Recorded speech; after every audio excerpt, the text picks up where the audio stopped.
The largest housing recovery program in American history is finally over. The Road Home program for rebuilding after Hurricanes Katrina and Rita is shutting down after 17 years. Well, the state and federal government say they're going to fix a major problem exposed last year in our exclusive David Hammer investigation. Disaster after disaster produced with our partners at the Times-Picayune and ProPublica. Well, David joining us now in studio to explain. Yeah, Katie and Therese, I haven't gotten a chance to say this very often after 16 years covering the Road Home program, but today we have very good news about the Road Home program. The program that helped so many and caused so much heartache is finally over, and that means the state is finally ending thousands of lawsuits we exposed as unfair last year. We first told you about Donna Hilliard last May. The state sued her and thousands of others who got $30,000 elevation grants from the Road Home program after Hurricanes Katrina and Rita. All because the money wasn't enough to lift their houses higher off the ground, and they used it to finish repairs instead. I've been in this house almost 30 years. I'm like at the door from finish paying this house off, and now all of this. The state put a lien on her home and demanded she pay back the money at $500 a month.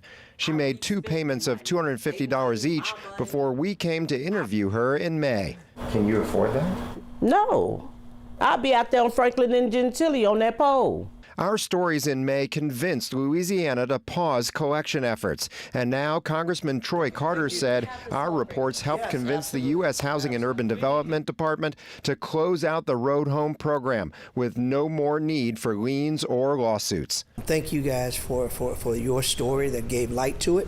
It certainly aided us in being able to make the argument that it's only right. Governor John Bell Edwards and U.S. Housing and Urban Development Secretary Marcia Fudge said a special agreement let them end what they wish they could have stopped long ago. It's been a miserable thing for the state of Louisiana to pursue these individuals because we knew the vast majority of them were never going to pay. They can't. They don't have it. The federal government is doing something that it has never done before for the people of Louisiana. Instead of collecting money back from homeowners, the state will settle its road home debts by letting the feds keep about $70 million.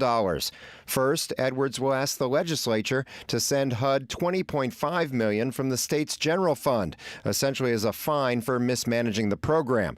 The state will also send HUD $12 million it already collected from its road home contractor ICF for its role in causing overpayments. And the feds will get to keep another $37 million that Congress designated for the road home but never actually sent to Louisiana.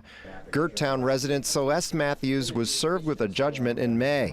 Now she doesn't have to worry about it anymore. I'm glad that it's over, you know, and I hope they learn some lessons from it to never, you know, put us through that type of pressure again. If you want to help people, really help them and not add stress to them when you're helping them. And Donna Hilliard, who joked about working the streets to afford her payments, can finally relax. I don't have to do that. My pole is safe.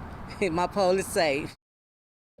Yeah, it's good to see that Miss Hilliard can still see the humor in all this, but seriously, this is major. It's wiping away more than $100 million in judgments the state sought against homeowners. The one downside is the state says it will not be giving back any of the money it's already collected through the lawsuits. That was about $5 million from more than 400 families before our reports in May got the collections to stop. Katie? David, great work, an example of why we do what we do. Congratulations to them and to you in ProPublica. Thanks.